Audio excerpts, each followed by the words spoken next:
Hello there, faithful listener.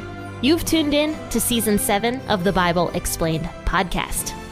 So make sure to grab your cup of coffee because today we are going to be discussing the book of 1 Samuel. Hello there, friends and faithful listeners, and thank you for tuning into the Bible Explained podcast on this lovely Friday morning.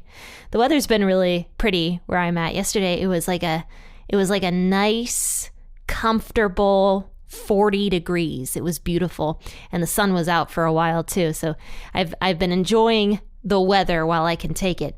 But guys, I hope you've been having great weather wherever you live. And of course, I love hearing from you guys. So when you reach out to me, also tell me what the weather is like in your area and answer this question. Okay, when you reach out to me, what is your favorite Christmas movie? My favorite Christmas movie is Santa Jaws. That's actually not a joke. Santa Jaws is the best Christmas movie I have ever seen in my life, okay? And it is terrible. It is terrible. It is so bad, but it's an excellent Christmas movie. That is my favorite Christmas movie. So tell me what Christmas movie you really like. And today we're going to be reading 1 Samuel chapter 1, verses 19 through 28. This is the second half of Hannah's story. So before I begin today, I'm going to do a recap of Hannah and what we talked about on Wednesday. So on Wednesday, we were introduced to this woman named Hannah. And Hannah was the second wife of this guy named Elkanah. Okay, so Elkanah had two wives. One was named Peninnah, the other was Hannah. And Hannah had no children, but Peninnah, it sounded like, had a ton of children, okay? And so Peninnah would make fun of Hannah all the time and be like, you don't have any kids like I do.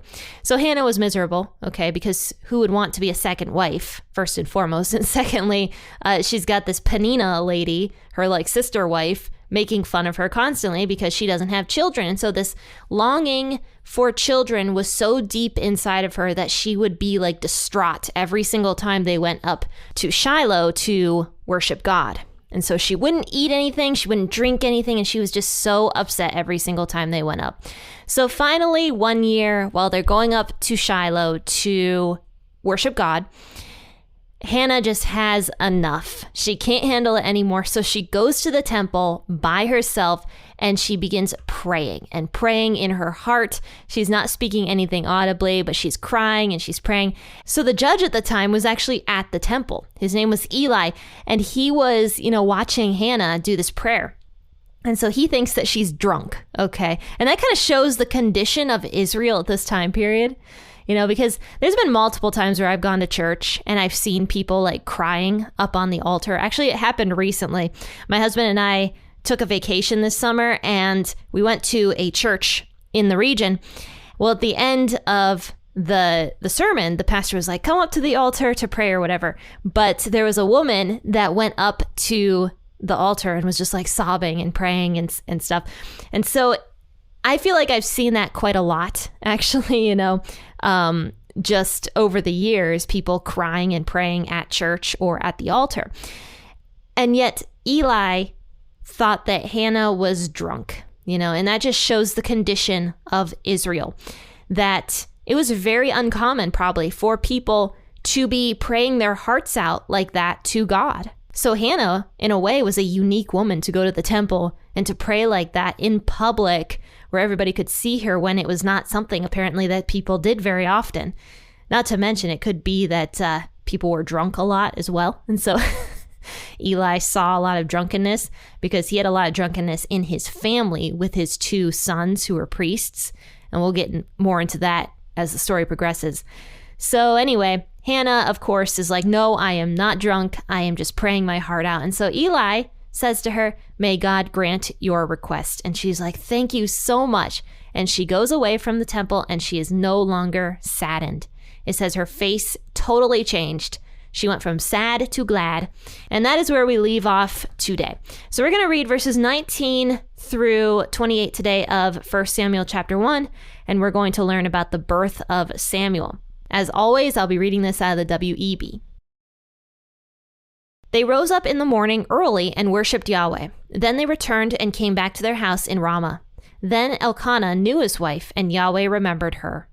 When the time had come, Hannah conceived and bore a son, and she named him Samuel, saying, "Because I have asked him of Yahweh."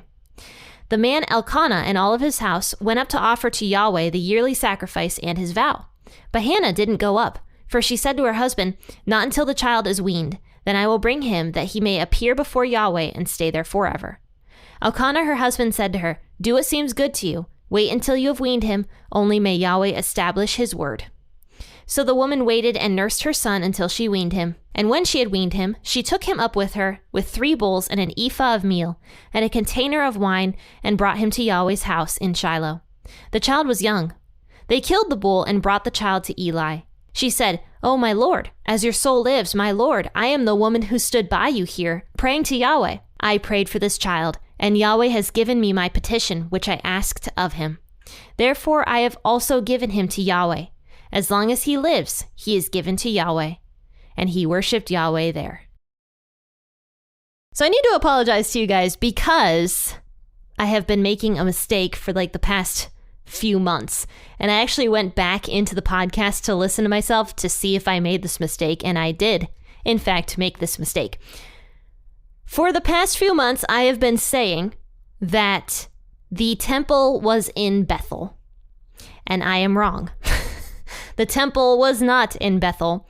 It was in Shiloh. And I don't know where I went wrong and started thinking that it was in Bethel, but it was definitely in Shiloh. And so I want to correct that right now because we're going to talk about the temple being in Shiloh today. And I was actually confused when I read this because I got it in my mind that the temple was in Bethel for some reason. And I was super confused when reading this because I was like, the temple in Shiloh, is this a different temple? Did the temple move? No, it was just because I was wrong and the temple was in Shiloh the whole time, but for some reason I got it in my head that it was in Bethel. So sorry about that. So they're in Shiloh, worshiping God, Hannah and her husband, and Peninnah, the other wife, along with all of Peninnah's kids. So it says that early in the morning, the day after Hannah's vow and prayer to God, it says, they rose up early in the morning and worshipped Yahweh. Then they returned and came to their house in Ramah. So it does sound like Hannah's family and Hannah's husband did worship God and did care about the things of God, because at least they're traveling to Shiloh every single year, which was what God told the people of Israel to do, is to go to Shiloh to worship God every single year. And of course, Shiloh, which by the way was very close to Bethel, and maybe that's where I made the mistake because they were only like 15 kilometers from each other. But anyway, Shiloh was very central, in all of Israel. And so because it was so central, it wouldn't be the worst journey ever for people to go and travel to it once a year. But as we can see, people didn't really do that when we were going through the book of Judges. Basically, nobody worshiped God the way God told them to. So at least Elkanah, Hannah's husband, did in fact do that and tried to worship God, it sounds like. So they returned back home after the feast is over. It says, Elkanah knew Hannah, his wife, and Yahweh remembered her. Now that is just old-fashioned language to say Elkanah slept with Hannah, okay? And Yahweh remembered Hannah's prayer. And that's what's so beautiful. Yahweh remembered Hannah. But here's what's really interesting about this. It says in verse 20, when the time had come, Hannah conceived. So if you think about it, this means that Hannah didn't conceive right away. Like, it might have taken a while because it says, when the time had come, Hannah conceived. That doesn't sound like it happened immediately, does it? It sounds like it might have taken a while. So who knows how long afterwards Hannah ended up becoming pregnant. It could have been a few months. It could have been close to a year. But everything is in God's timing. And that's what's really cool about this. God remembered Hannah. God heard Hannah's prayer. And still, God waited for the exact right moment to give Hannah what she asked for. And so that's really encouraging to me. Because as you guys know, I don't have kids. And I do want kids. And the older I get, the more I want kids. I'm basically the only person my age that I know that has not experienced a pregnancy. In fact, I'm the only person I know my age that has not experienced a pregnancy. And so that's kind of tough for me because, I see all my friends getting pregnant and having babies that are my age. And so I feel kind of left behind in that aspect. And yet I know that I have to wait for a reason, if that makes sense, because I've gone through 3 waiting periods in my lifetime. The first one was with my husband. I really wanted a husband in my late teens, early 20s, and I never got a boyfriend. And then finally I met my husband. He ended up being my first boyfriend, actually. So I really wanted a husband, and I had to wait for that because my husband was not ready to meet me yet. And honestly, I was naive and young, and I wasn't really ready to meet him either. But I had to wait for a reason. And at the time I was like, why am I waiting? Like, I'm the only person I know that doesn't have a boyfriend. And yet God made me wait for a reason. And then the second waiting period I went through was with my job and my current career. And I love my career now, but it took me a really long time. It took me many years to get to the point where I'm at now. And in some ways I'm still waiting. I'm still, looking towards the future and what God has for me with this role. And the last thing I'm waiting for is the baby thing. But because I've seen what God has done in my life and through those waiting periods that I've had, I just know that God always has a reason when he makes you wait for something. And the ministry that I started, P40 Ministries, P40 stands for Psalm 40. And if you read Psalm chapter 40, it actually says, I waited patiently for Yahweh, and he turned to me and he heard my cry. He lifted me up out of the mud and the mire. He set my feet on solid ground, and he steadied me as I walked along. And that is the verses of my life. Because if you look at those 2 verses, it says, I waited patiently, and Yahweh turned and heard my cry. There is nothing wrong with crying while you're waiting. And even the psalmist was talking about that. You can wait patiently and yet still be sad and still be longing for the thing that you are waiting for. But at the right moment, God will turn to you and he will hear your cry. And somebody actually mentioned to me on my YouTube, one of my YouTube videos a while back, because I've mentioned, my infertility problems a handful of times on the podcast. And somebody said, if you look at Hannah's story, God made Hannah wait for a reason because Samuel was born, and Samuel was like such a cool kid, and he ended up being such a great individual and a great priest. Not to give too much of the story away, obviously, but God made Hannah wait for a reason because then Samuel could be born under the correct circumstances. And so he heard Hannah's cry here. He heard her crying. He heard her vow. Because don't forget what she vowed here. She vowed that she would make her baby a Nazarene from birth. The other famous Nazarene we recently read about was Samson, actually. And Hannah said, my son will be a Nazarene from birth. In other words, Hannah was going to dedicate her son to the Lord, meaning that if Hannah had a baby, she was actually going to give him away to God. She was actually going to give him up. And that was her vow. And God heard that vow from Hannah. And he remembered her. And he remembered her distress. He remembered her cries. He remembered her prayer. And so finally he turns toward her and he hears her cry. And she conceives. And so here's what happens. When the time had come, in verse 20, Hannah conceived and she bore a son. And she named him Samuel, saying, because I have asked him of Yahweh. So the name Samuel actually means asked of God. And so she names her baby this beautiful name, asked by God. So finally, I'm sure Hannah is just enthralled that she has her baby finally. And so the next year comes, it says, and the man Elkanah and all his house went up to offer to Yahweh the yearly sacrifice and his vow. But it says that Hannah stayed home in verse 22 because the baby had not been weaned yet. And so she says to her husband, I'm not going to go until the child is weaned. Then I will bring him that he may appear before Yahweh and stay there forever. So you might be wondering, is Hannah kind of going back on her vow? I don't think so, personally, because she does say to her husband, I'm planning on bringing him And, when I do bring him, he's going to stay there forever. Now, it would be very hard, I think, for Hannah to give up her son, obviously, the son that she is longing for her entire married life. And yet she was still planning on fulfilling this vow to God. And so she says, I'm not going to give him away, though, until he is weaned.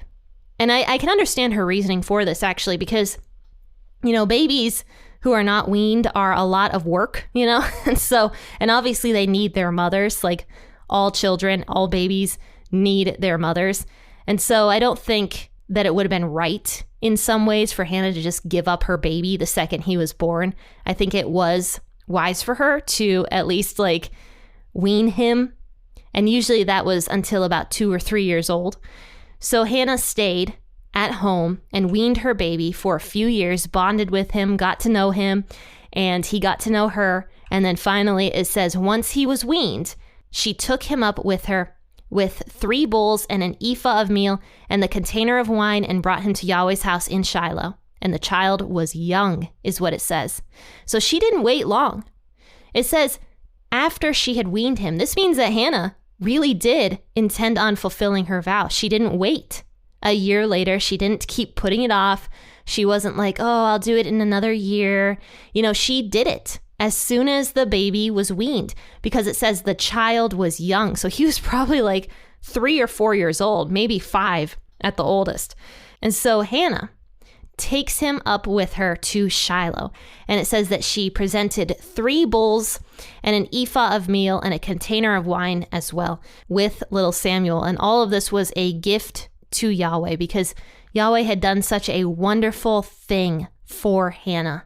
So anyway, she brings Samuel up to the altar, and it says she brought the child to Eli. So don't forget Eli. He was the one that came to her, and was like, you're drunk, put away your wine, And Hannah's like, no, I'm not drunk.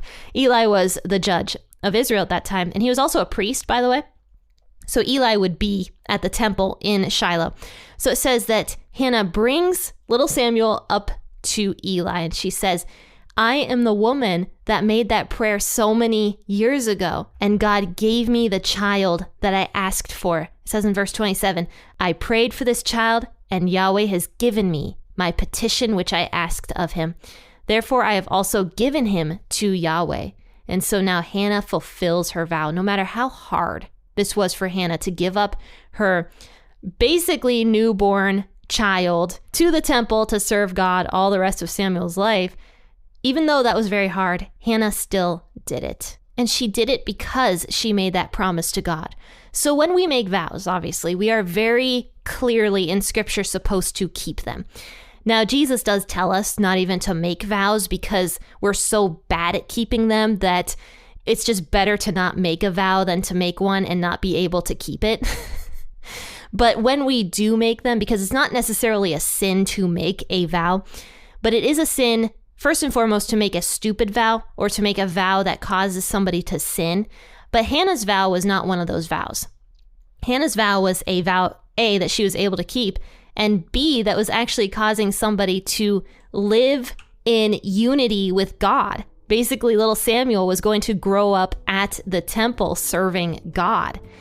And that was going to be his home for basically the rest of his life. And so that's what ended up happening. It says little Samuel worshiped Yahweh there. And so that's how this chapter ends, is Samuel grows up at the temple and Hannah has to leave him there. But we're not done talking about Hannah. We're going to hear about her again in the next coming chapters. So tune in to the podcast on Monday. But I do hope you guys have a fantastic weekend. Don't forget to check out all the links that I have listed in the description below. Check out 7 Weeks Coffee because they are the coffee brand that supports little babies in the womb. So definitely check them out and grab a great cup of coffee while you're at it. And faithful listeners, I will see you all on Monday, 6 a.m. or whenever you choose to wake up. Until then, happy listening and God bless.